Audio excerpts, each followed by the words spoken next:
वन्देऽहं श्रीगुरुः श्रीयुतपदकमलं श्रीगुरून् वैष्णवांश्च श्रीरूपं साग्रजातं सहगणरघुनाथान्वितं तं सजीवं साद्वैतं सावधूतं परिजनसहितं श्रीकृष्णचैतन्यदेवं श्रीराधाकृष्णपादान् सहगणललिता श्रीविशाखान्वितांश्च यस्य प्रसादात् भगवत्प्रसादो यस्या प्रसादान्न गतिः कुतोऽपि ध्यायां स्तुमंस्तस्य यशस्त्रिसन्ध्यां वन्दे गुरोः श्रीचरणारविन्दम्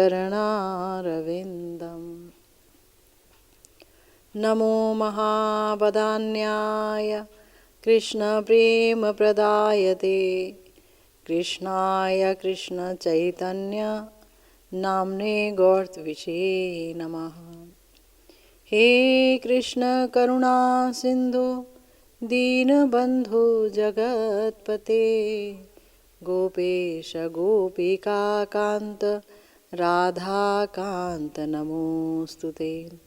तप्त कांचन गौरांगी राधे वृंदावनेश्वरी वृषभानुसुते देवी त्वं नमामि हरिप्रिये। जय रूप सनातन भट्ट रघुनाथ श्रीजीव गोपाल भट्ट दास रघुनाथ ए जय गोसाईर कोरी चरण बंदन जहाँ होते विघ्ननाश अभीष्ट पूरण वाञ्छाकल्पतरुभ्यश्च कृपा सिन्धुभ्येव च पतितानां पावनेभ्यो वैष्णवेभ्यो नमो नमः। हरे कृष्णा कृष्णा कृष्णा हरे हरे हरे राम राम राम हरे हरे।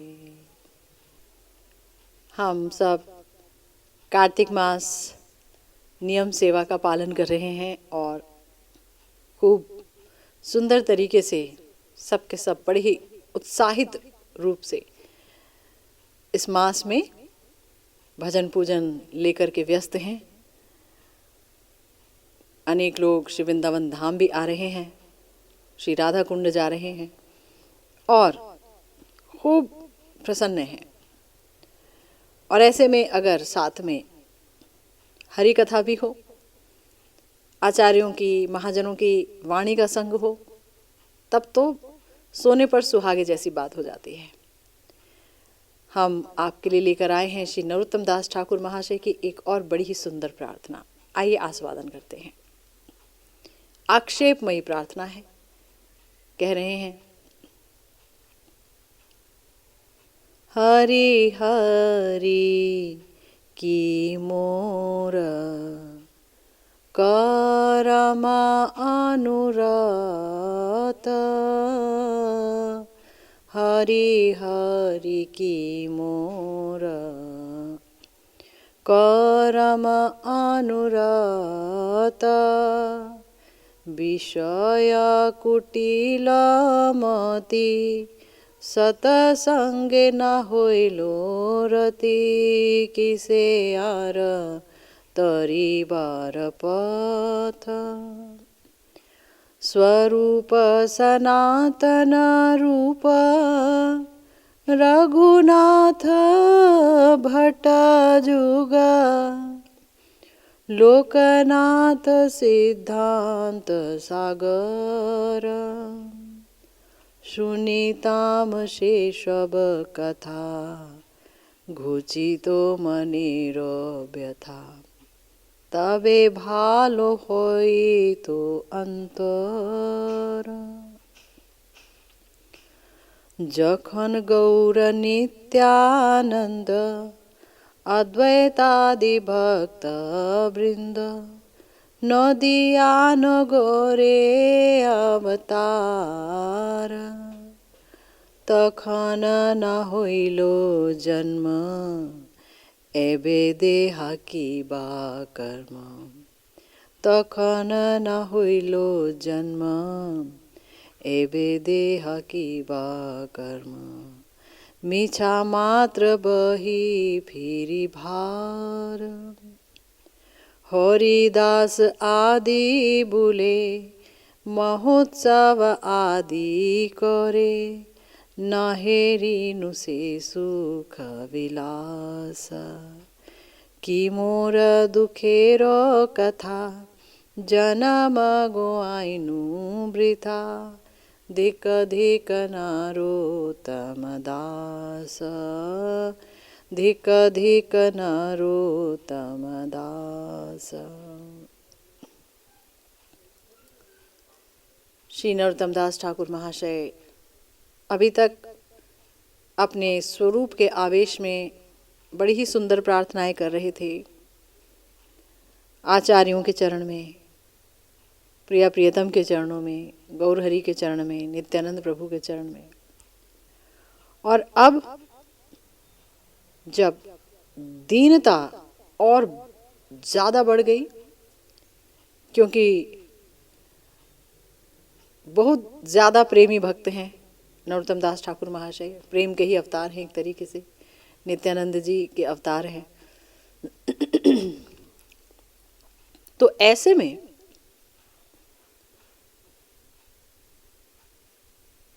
अपने को साधक ही समझ रहे हैं, सिद्ध नहीं समझ रहे हैं। सोच रहे हैं कि कितना कुछ चाहा है मैंने कि मुझे मिल जाए, प्रिया प्रियतम की सेवा मिल जाए, निकुंज सेवा मिल जाए, लेकिन मेरे कर्म ऐसे नहीं है, मैं तो विषयों में डूबा पड़ा हूं। दीनता अत्यधिक है, विषयों से मेरी मति कुटिल हो गई है। और भगवान तो कहते हैं कि भाई मुझे सरल लोग ही पसंद है, निश्चिद्र लोग पसंद हैं, मुझे जो है छल कपट नहीं सुहाता, और मैं तो कुटिल मति वाला हो गया हूं। सत्संग में तो बिल्कुल भी रति नहीं है, भगवान की कथाओं में कोई प्रेम नहीं है, कोई रति नहीं है, कोई आकर्षण नहीं है। तो अब कैसे कहूं कि मुझे तार दो?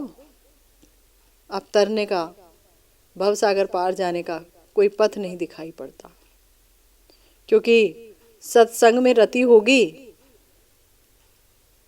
तो वहां से समस्त शुरुआत होगी। हरि कथा कानों में जाएगी, भगवान की महिमा पता चलेगी, भजन की महिमा पता चलेगी, भजन क्रिया प्रारंभ होगी। सत्संग तो बहुत आवश्यक है। तो वास्तव में श्री नरोत्तम दास ठाकुर महाशय अपने आप को कह रहे हैं क्या? नहीं, वो हमें कह रहे हैं कि देखो कितनी बड़ी प्राप्ति का मार्ग दिखाया, कितनी बड़ी प्राप्ति, लेकिन तो भी लोग इस तरफ नहीं मुड़ते, है ना। तो अपने लिए सोचते हैं कि स्वरूप सनातन रूप रघुनाथ भट्ट युग लोकनाथ जी, ये सब सिद्धांत के सागर हैं, सिद्धांत सागर हैं।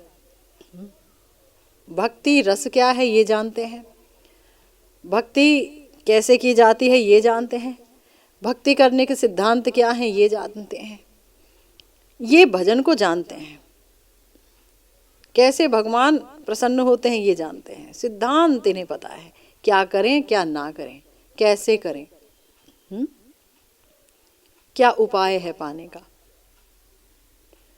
तत्व ये जानते हैं, रस ये जानते हैं। तो ये सब सिद्धांत सागर हैं। अगर मैं इन सब से कथा सुनता तभी मन की व्यथा जाती, इनके सिद्धांतों के बारे में जानता तो मन की व्यथा चली जाती, तब मेरा जो हृदय है वो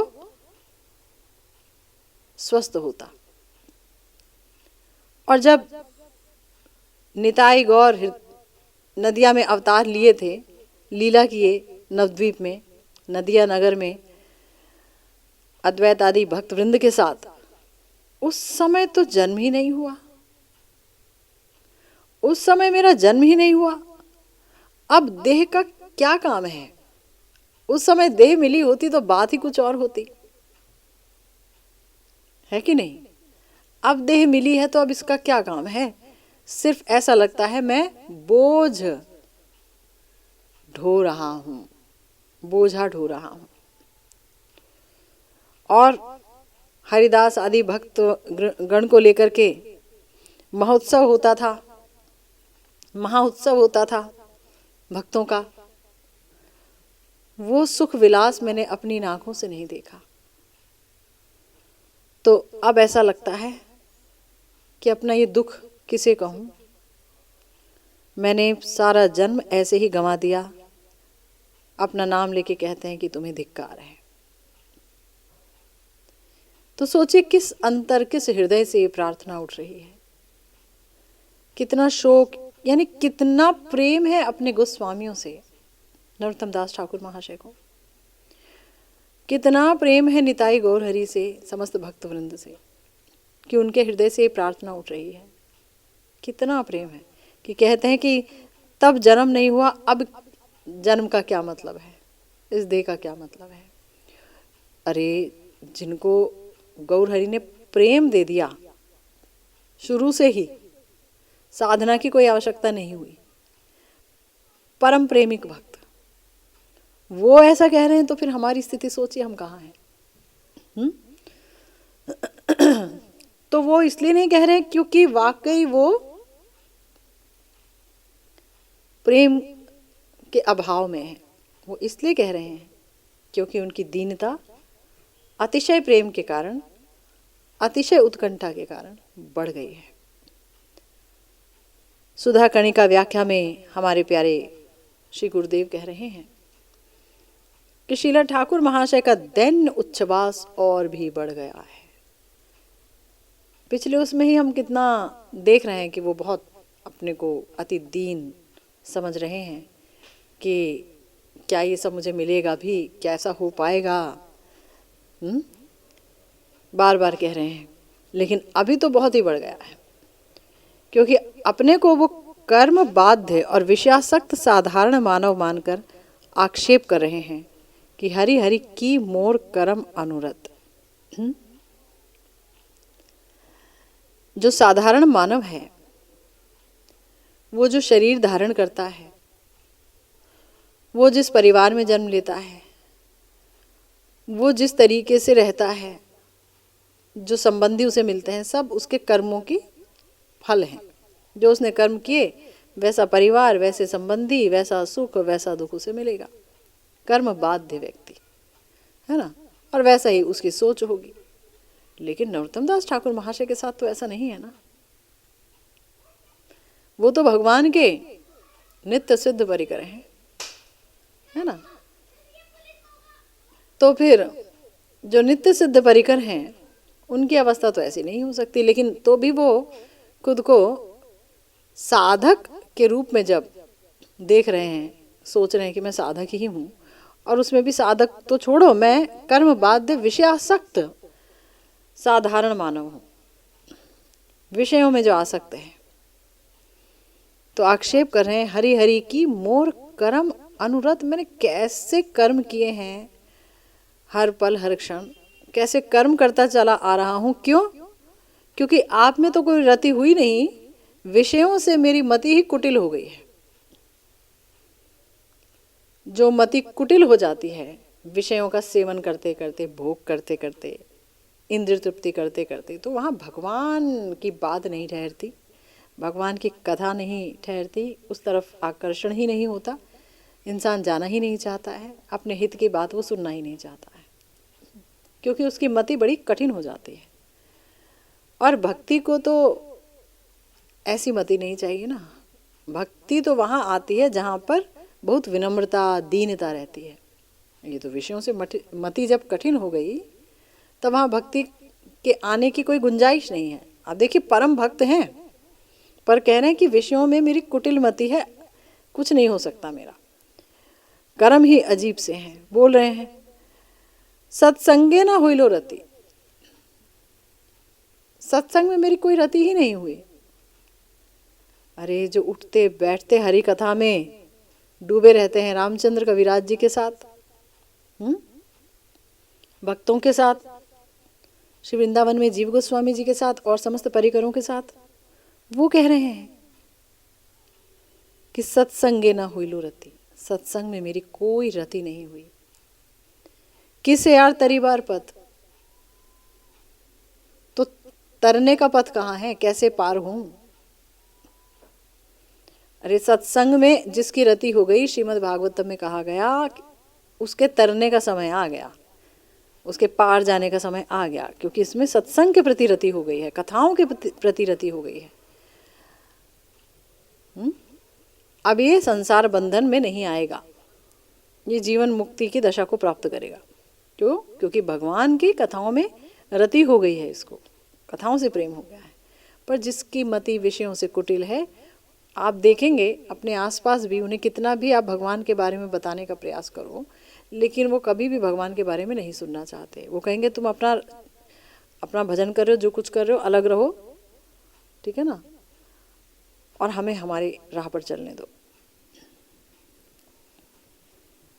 तो अस्पृश्य की तरह भक्तों को हटा देंगे कि भाई ये बिल्कुल अस्पृश्य हैं, इनसे बात मत करो। इस जगत में कोई अछूत नहीं है, सब में भगवान है और सबके अंदर अधिकार है भगवान की भक्ति का। सबको दिया है भगवान ने अपनी भक्ति का अधिकार। लेकिन जो भगवान की तरफ नहीं मुड़ता, जो विषयों में डूबा रहता है, भक्तों के लिए वो अस्पृश्य हैं, उनसे दूर रहना होगा। यही शास्त्र के उपदेश हैं। तो दुखी होकर कह रहे हैं, हरि हरि हाय हाय, मेरा प्रारब्ध कर्म विषय भोग कराने के लिए सतत कमर कसे हुए है। मैं जितना विषयों से दूर जाना चाहता हूँ, परंतु उतना ही मेरा प्रारब्ध कर्म, मैंने कुछ ऐसा कर्म किया है कि प्रारब्ध मेरा सामने आ जाता है और मैं विषय भोग करने पर विवश हो जाता हूँ। देखिए, विषय भोग बुरी बात है, बात भी सही, क्योंकि अन्य वासनाएं, अन्य अभिलाषा तो बेकार ही है। भगवान के माध्यम से जो हमें मिले वो ठीक है, भगवान जो दे ठीक है, लेकिन अपने सुख की वासना तो वैसे ही शुद्ध भक्ति में बेकार है।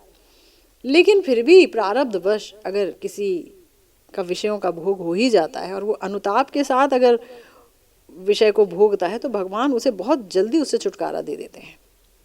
अनुताप, पछताते हुए, नहीं मुझे नहीं करना, नहीं जाना, नहीं जाना, नहीं जाना, फिर भी उसका प्रारब्ध उसको जोर मारता है, तो भी अनुताप होना चाहिए। और हमने यही सुना है बार बार शास्त्रों में कि अगर संस्कारवश या प्रारब्धवश ऐसा कुछ हो भी जाता है, तो ऐसा व्यक्ति अनुताप करते करते उसका भजन बढ़ जाता है। ऐसे व्यक्ति का अनेक गुना भजन बढ़ जाता है और वो भजन में पूरी तरह से डूब जाता है अनुताप करते करते, और उसे बहुत ही शीघ्र प्रेम प्राप्त हो जाता है। अनुताप से ही प्रेम की प्राप्ति है, अनुताप से ही दीनता आती है। मेरे जैसा तो पापी ही कोई नहीं। वो इतना दीन हो जाता है, क्रंदन ही क्रंदन रहता है उसका, और उसको बहुत शीघ्र युगल प्रेम की प्राप्ति हो जाती है। तो गुरुदेव कह रहे हैं, देखिए, भक्त के ऊपर प्रारब्ध कर्म का कोई प्रभाव नहीं होता। भक्त के ऊपर प्रारब्ध कर्म का कोई प्रभाव नहीं होता। जो भक्ति कर रहा है या जो भक्ति में आ गया है, जो भजन कर रहा है, अब उसका प्रारब्ध उस पर काम नहीं करेगा इतना। श्री रूप गोस्वामी जी ने श्री कृष्ण नाम अष्टकम में कहा है, क्या कह रहे हैं श्री रूप गोस्वामी पाद? यद्व साक्षात कृति निष्ठयापि विनाशमायाति बिना न भोगे अपैति नाम स्फुरणेन तत्ते प्रारब्ध कर्मेति विरौति वेदा। जो प्रारब्ध कर्म अविच्छिन्न तैल धारावत ब्रह्म चिंतन से भी किसी प्रकार नष्ट नहीं होता। एक तो ब्रह्म का चिंतन करना ही बड़ा मुश्किल है ना। नैति नैति करते हुए बहुत मुश्किल है। लेकिन तो भी अगर मान लीजिए कोई कर पाए, भगवान ने गीता में कहा ना, क्लेशो अधिकतर तेषाम अव्यक्त आसक्त चेतसाम। भाई जो अव्यक्त में आसक्त चित्त है उसे क्लेश ही क्लेश मिलते हैं। लेकिन चलो समस्त क्लेश दुख ग्रहण करके सह कर भी अगर कोई कर पाए, कैसा? अविच्छिन्न तैल धारावत, यानी कि जैसे तेल गिर रहा है और वो गिरता ही चला जा रहा है, गिरता ही चला जा रहा है, उसमें कहीं से कोई रुकावट नहीं आई, ऐसा किसी का चिंतन हो, अगर ऐसा ही चिंतन होना चाहिए ना अगर भक्ति में हो तो, प्रिया प्रियतम का। लेकिन अगर कोई ब्रह्म का चिंतन कर रहा है, निराकार ब्रह्म का, निर्विशेष ब्रह्म का, तो भी उसका प्रारब्ध कर्म है वो समाप्त नहीं होता। श्री रूप जी कह रहे हैं उसे भोग करना ही होता है। इसलिए हे श्री नाम, वही प्रारब्ध कर्म जिह्वा के अग्रभाग पर आपका स्फुरण होते ही नष्ट हो जाता है, ये वेद कहते हैं। जो प्रारब्ध कठिन तपस्या से, कठिन नियम के पालन करने से, ब्रह्मचिंतन से भी नष्ट नहीं होता, वो भगवान का नाम जिह्वा पर स्फुरित होते ही प्रारब्ध नष्ट हो जाता है, ऐसा वेद कहते हैं। श्री रूप जी ने बताया। इसीलिए भजननिष्ठ भक्त के प्रारब्ध का रहना कभी संभव नहीं। जो भजननिष्ठ भक्त है उसका प्रारब्ध नहीं रहेगा। उसका सुख दुख आदि भोग भगवान की इच्छा से ही होता है। फिर भी उसे दुख मिलते हैं, हम देखते हैं, तो बताया भगवान की इच्छा है उसे दुख मिले। भक्ति को गुप्त रखने के लिए या उसकी दीनता बढ़ाने के लिए, उसका हाहाकार बढ़ाने के लिए। लगेगा कि भक्त ने प्रारब्ध भोग लिया, लेकिन वो प्रारब्ध नहीं था, वो भगवान की ही माया है। भगवान ही कुछ कर रहे हैं अपने भक्त के साथ, भगवान की इच्छा, हर इच्छा। तो तथापि अब जब ऐसा होता है तो भक्त दैन्यवश क्या सोचता है? वो सोचता है हाय हाय मेरा भजन साधन नहीं है, इसलिए मेरे प्रारब्ध कर्म का प्रभाव अक्षत बना हुआ है, मेरा प्रारब्ध कटा नहीं। भजन साधन होगा तो कटेगा, अब भजन साधन ही नहीं है तो क्या कटेगा। लेकिन वो चाहे कितना भी भजन कर रहा हो, सारा समय प्रिया प्रियतम में डूबा हो, भजन कर रहा हो, हरिनाम कर रहा हो, लेकिन तो भी वो यही सोचेगा जो सुख दुख उसे मिलेंगे कि मेरे प्रारब्ध की वजह से होगा, प्रारब्ध का खेल है जी, और दीनता आ जाएगी उसके अंदर।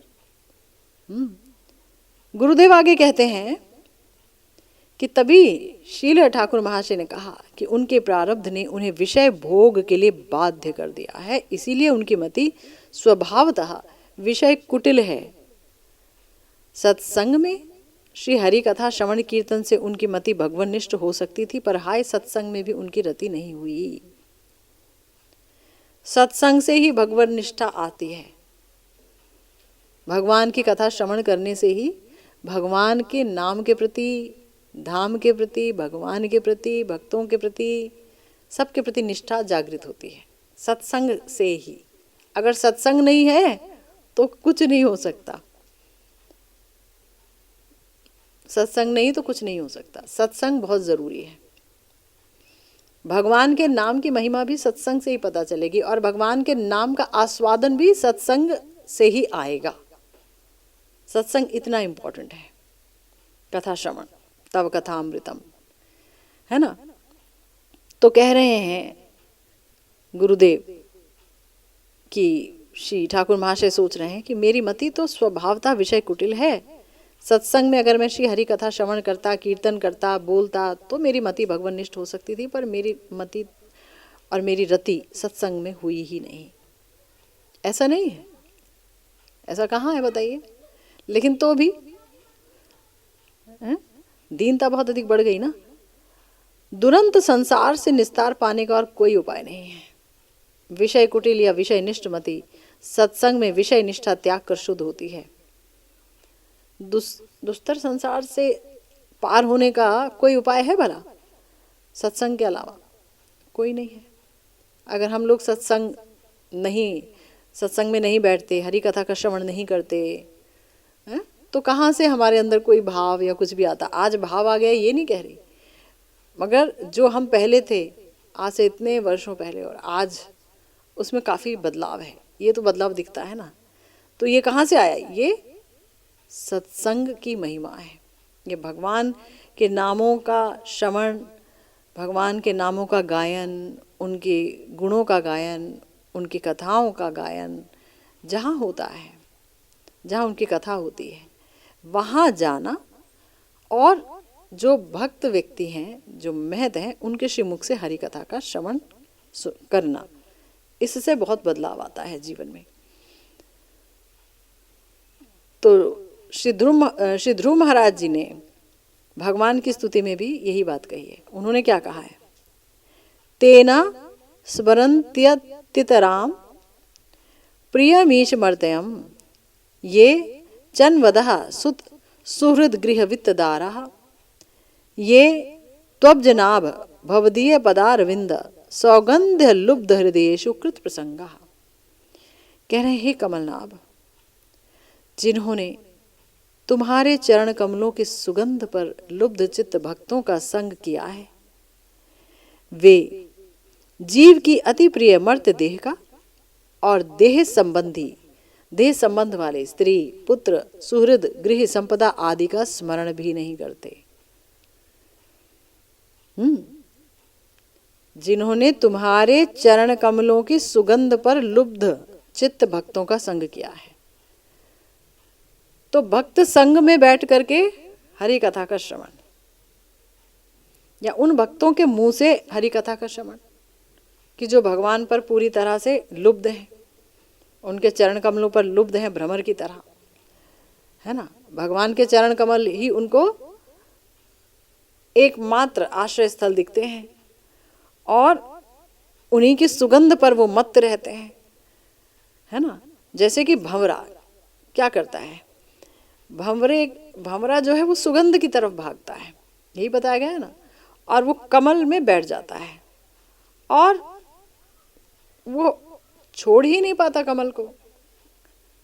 कमल का मधुपान करते करते बैठे बैठे कमल अगर बंद भी हो जाता है तो उसमें उसे मरना कबूल है। और वो इतना मत्त हो जाता है कि वो जो कि अपने मुंह से लकड़ी को छेद सकता है, वो कमल की एक पंखुड़ी को नहीं छेद पाता है। वो इतना उस सुगंध में मत्त हो जाता है। तो भगवान के चरण कमल तो फिर उनकी तो बात ही अलग है। अगर भगवान के चरण कमलों पर कोई रीझा हुआ है, उसकी सुगंध में मत्त हो गया है और वहीं पर वो पड़ा हुआ है ऐसे लुब्ध चित्त भक्त, और उनका किसी ने अगर संग किया तो बताया तब वो जीव जिसने कि संग किया, अति प्रिय मर्त्य देह का, ये देह बहुत प्रिय है ना सबको, इसी को तो हम सजाते संवारते रहते हैं। अति प्रिय मर्त्य देह का और देह संबंध वाले स्त्री पुत्र, ये दैहिक स्त्री पुत्र, सुहृद, घर और वित्त, पैसा कौड़ी, इसका स्मरण भी नहीं करते। भगवत भक्त के संग में विषय निष्ठ मति भगवान निष्ठ हो सकती है। ये सब तभी होता है जब भगवान के भक्तों का संग किया जाए। अगर भगवान के भक्तों का संग नहीं किया गया तो ऐसा नहीं हो सकता। अगर कोई सोचे कि हम अपने बल पर देह दैहिक से ऊपर उठ सकते हैं तो ये संभव नहीं है। भक्तों के संग से होगा, हरि कथा के श्रवण से होगा, सत्संग से होगा। ये हम कितने वर्षों से अनुभव करते आ रहे हैं, सुनते चले आ रहे हैं, पढ़ते चले आ रहे हैं, देखते चले आ रहे हैं। श्री मुचकुंद जी ने भगवान श्री कृष्ण की स्तुति की थी श्रीमद् भागवतम के 10वें स्कंद में। तो उन्होंने क्या बोला था? उन्होंने भी ये कहा, भवाप वर्गो भ्रमतो यदा भवेज्जनस्य तह्यच्युत सत्समागमः सत्संगमो यरिहि तदैव सद्गतौ परावरेशे त्वयि जायते मतिः। कि हे अच्युत, संसार मरुस्थल में भ्रमण करते जीव का जब संसार नाश का समय आता है, वही बात जो अभी बोली गई ना कि जब किसी का संसार खत्म होने वाला होता है तो सत्संग में उसकी रति होती है ना, तब उसे सत्समागम प्राप्त होता है, तभी उसे सत्संग मिलता है। जब संसार मरुस्थल में भ्रमण करते करते जीव का संसार नाश का समय आता है तब उसे सत्संग की प्राप्ति होती है। संसार को मरुस्थल बोला गया। मरुस्थल बड़ा दुखद होता है, प्यासा मार देता है, पानी की एक बूंद नहीं मिलती, अतृप्त मर जाती है जीवात्मा, चली क्या देह पे देह छोड़ती चली जाती है अतृप्ति का शिकार होकर के, है ना। तो जब सत्संग मिलता है तो महत गण की एकमात्र गति कार्य कारण नियंता तुम में मति उत्पन्न होती है। सत्संग से क्या होता है, भगवान में मति उत्पन्न होती है। इसलिए सत्संग ही विषय कुटिल मति के भगवान निष्ठ होने का अमोघ साधन है। एकमात्र साधन क्या है, सत्संग। श्रील ठाकुर महाशय कहते हैं कि सत्संग के बिना तरने का मार्ग नहीं। श्रीमद् भागवतम भी कहते हैं कि महत सेवाम द्वार माहुर विमुक्ते है, महत सेवा ही मुक्ति का द्वार है ना। वहाँ पर महत सेवा की भी उपलब्धि रहती है। जहाँ आप कथा सुन रहे हैं तो वहाँ भक्तों की भी सेवा करते हैं, भक्तों के कांटेक्ट में आते हैं, संपर्क में आते हैं, उनसे उनकी सेवा करते हैं। तो शंकराचार्य जी ने भी अपने मोह मुद्गर ग्रंथ में लिखा है, क्षण मिहा सज्जन संगतिरेका भवती भवाणवतरणे नौका, यानी क्षण भर महत संग भी संसार सिंधु तरने की उत्तम नौका है।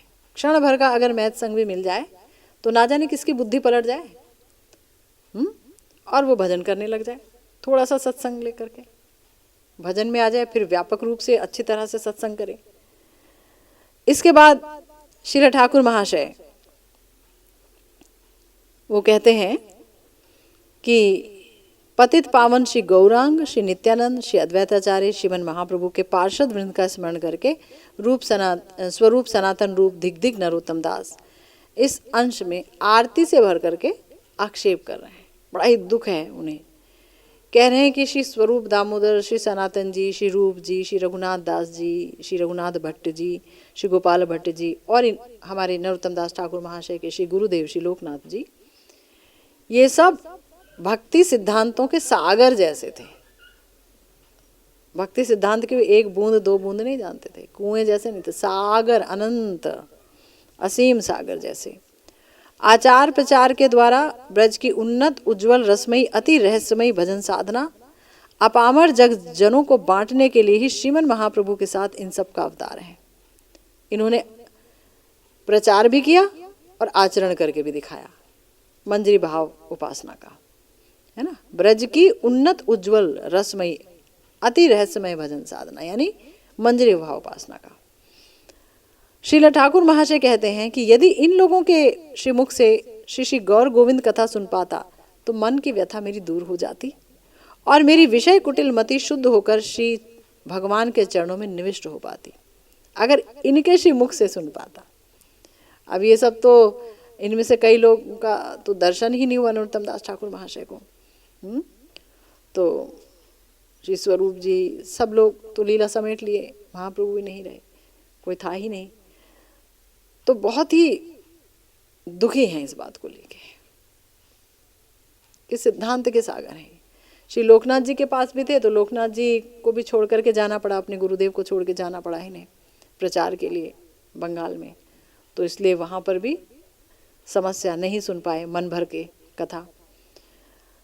तो अपने आप को ही धिक्कार रहे हैं कि मेरी तब विषय कुटिल मति शुद्ध हो पाती, तब शायद मैं भगवान के चरणों में मेरा मन निविष्ट हो पाता। अभी हमने देखिए इतने सारे इनकी प्रार्थनाएं इतनी सारी सुनी और उसका रसपान किया, कहीं से लग रहा है कि भगवान के चरणों में इनकी बुद्धि निविष्ट नहीं है, लेकिन यही है, प्रेम की प्रकृति ही यही है। जो प्रेम करता है वो अधिदीन होता है, उसे लगता है मेरे अंदर ही बस प्रेम की बूंद नहीं है, सारा संसार भगवान का परम प्रेमिक है। अपार करुणा के पारावार पतित पावन श्री गौर सुंदर निताई चांद, श्री अद्वैत प्रभु, श्री गदाधर जी, श्री वास जी, इन सब भक्त वृंद का स्मरण करके कहते हैं, जब महाप्रभु ने नवद्वीप में अवतार लेकर सपार्षद प्रेम बांटा तब मेरा जन्म क्यों नहीं हुआ। ये तो अक्सर हम भी सोचते हैं कि तब तो कितना आसान था ना, ठाकुर जी के यानी श्रीमन महाप्रभु के दर्शन किए और तुरंत प्रेम हाथ में आ जाता था। नित्यानंद प्रभु के दर्शन किए, उनकी करुणा प्राप्त की, तुरंत युगल प्रेम प्राप्त हो गया। इन भक्त वृंद के मुख से हरि नाम सुना, तुरंत प्रेम की प्राप्ति हो गई और गारंटी के साथ प्राप्ति हो गई। तो इसलिए कह रहे हैं कि इन्होंने तो प्रेम वितरण किया, पर तब मेरा जन्म नहीं हुआ। तब जन्म होता तो वो पत्थर पिघलाने वाली करुणा की लीला, वो अति अद्भुत प्रेम वितरण कौतुक, वो अपूर्व नृत्य कीर्तन रंग देखकर मैं अपने नेत्रों को धन्य कर पाता। अब तो कथा सुन रहे हैं, पर तब दर्शन भी होता। पत्थर को पिघलाने वाली लीला है श्रीमन महाप्रभु की, वहां सिर्फ आंसू ही आंसू हैं, क्रंदन ही क्रंदन है, रोए हैं, रुलाया है और रोते रोते प्रेम का वितरण किया है कि नहीं? तब मैं नेत्रों को धन्य कर पाता। हाय, अब इस देह की क्या आवश्यकता, देह भार ढोने के अतिरिक्त इस व्यर्थ जीवन की कोई सार्थकता नहीं है। बस भार है ये देह, क्योंकि श्रीमन महाप्रभु नहीं है, उनकी लीला नहीं है। कथा है, कथा है, भजन है, सब कुछ है, लेकिन साक्षात वो तो है नहीं। तो बहुत अभाव बोध कर रहे हैं। आपको याद होगा गुरुदेव ने कहा था कि जब हम अभाव महसूस करने लगे प्रिया प्रियतम का, निताई गौर का, तो समझ लीजिए कि प्रेम हो गया, अभाव महसूस हो रहा है। श्री नारायणी नंदन व्यास अवतार श्री वृंदावन दास ठाकुर ने स्थान स्थान पर आक्षेप किया है। होइलो पापिष्ट जन्म तखने न होइलो, हैनो महा महोत्सव देखिते ना पाइलो। दैन्य की मूर्ति श्री हरिदास ठाकुर ने किस अद्भुत आरती और दैन्य के साथ श्रीमन महाप्रभु के संग विहार किया था। किस प्रकार श्रीमन महाप्रभु ने पार्षद वृंद के साथ महा संकीर्तन, भोजन विलास आदि महा उत्सव किए। हमने बहुत पढ़ा है, जाना है, सुना है। श्री हरिदास ठाकुर जी की तो बात ही अलग है ना। तो कैसे विहार किया उन्होंने, और कैसे श्रीमन महाप्रभु ने श्री हरिदास ठाकुर पर कृपा की, कैसे उन्हें इच्छा मृत्यु की प्राप्ति हुई। जो वो इच्छा कर रहे थे कि श्रीमन महाप्रभु आपके श्री चरण को मैं अपने हृदय स्थल पर रखकर ही इस शरीर को छोड़ूं, श्रीमन महाप्रभु ने उसकी प्राप्ति कराई। और जब उन्होंने अपना शरीर छोड़ा श्री हरिदास ठाकुर ने, तो श्रीमन महाप्रभु ने कैसे प्रेम से उन्मादित होकर नृत्य किया उनके उस शरीर को लेकर के, उनकी प्यारी दिव्य चिन्मय देह को लेकर के। खुद समाधि दी उनको, खुद नहलाया समुद्र में, और भिक्षा करने गए उत्सव के लिए। तो वो सब हुआ, पत्थर को गलाने वाली लीला की प्रभु आपने, और उसे मैं नहीं देख पाया। अब ये जीवन क्या है, एक बोझ ही है। ये महाप्रेमिक, महा अभाव से ग्रस्त भक्त ही कह सकता है। हम तो अपना माला उठा लेते हैं और अपना चलते हैं और हम कहते हैं हम भक्त हैं, है ना। क्या कोई अभाव तो है नहीं जिसकी भक्ति कर रहे हैं, अभाव रहित भजन है। तो गुरुदेव कहते हैं कि चूंकि उस सुख विलास का दर्शन नहीं किया, तो श्रील ठाकुर महाशय का हृदय इस समय आरती से भरा है, और वो आक्षेप कर रहे हैं कि मोर दुखेरो कथा, जन्म गुआइनु व्यथा, धिक धिक नरोत्तम दास। मैंने अपना जन्म बेकार ही गंवा दिया, मुझे धिक्कार है, धिक्कार है, धिक्कार है। खुद को धिक्कार भला कौन दे सकता है, और किस चीज के लिए?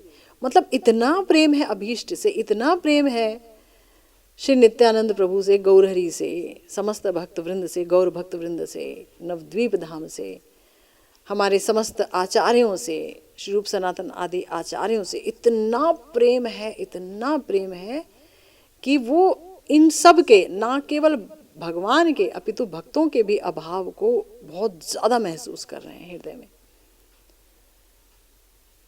और सोच रहे हैं कि मेरी विषय कुटिल मति है ना, इसीलिए सत्संग में रति नहीं हुई, और अब जब जन्म भी हुआ तो ये सब था नहीं। सिद्धांत का सागर हमारे आचार्य, उनके दर्शन नहीं हुए, उनसे कुछ सुना नहीं, गौरहरि को देखा नहीं, उनका नृत्य संकीर्तन विलास कुछ देखा नहीं, सब बेकार हो गया जीवन। की मोर दुखेरो कथा, अपने दुख की बात क्या बताऊं, और हम अपने दुखों का ढिंढोरा पीटते रहते हैं। हमें ये दुख है, शरीर का दुख है, पैसे का दुख है, बेटे का दुख है, बेटी का दुख है। इनका दुख देखिए क्या है, की मोर दुखेरो कथा, ये इनका दुख है। भक्तों का दुख यही होना चाहिए, ये अभाव बोध ही दुख है ना, कि मेरे प्रिया प्रियतम की सेवा मुझे नहीं मिली, मेरे प्रारब्ध ने मुझे विषय कुटिलमती बना रखा है, बड़ा कष्ट होता है। तो जन्म गुवाइनु वृथा धिक धिक नरोत्तम दास स्वयं को धिक्कार कर रहे हैं। वाकई बहुत कुछ सीखने को मिलता है अपने आचार्यों की इन प्रार्थनाओं से। श्रीला ठाकुर महाशय की ये प्रार्थना भी बड़ी सुंदर रही, और आगे भी एक और प्यारी लालसा के साथ उपस्थित होंगे हम। श्रीमन महाप्रभु ने चाहा तो श्री नरोत्तम दास ठाकुर महाशय की एक और सुंदर प्रार्थना आपके लिए लेकर के आएंगे। फिलहाल आज की भागवती कथा यहीं विश्राम लेती है। जय जय श्री राधे श्याम। श्री गुरु निताय गौर सीतानाथ प्रेमानंदे। हरि हरि बोल।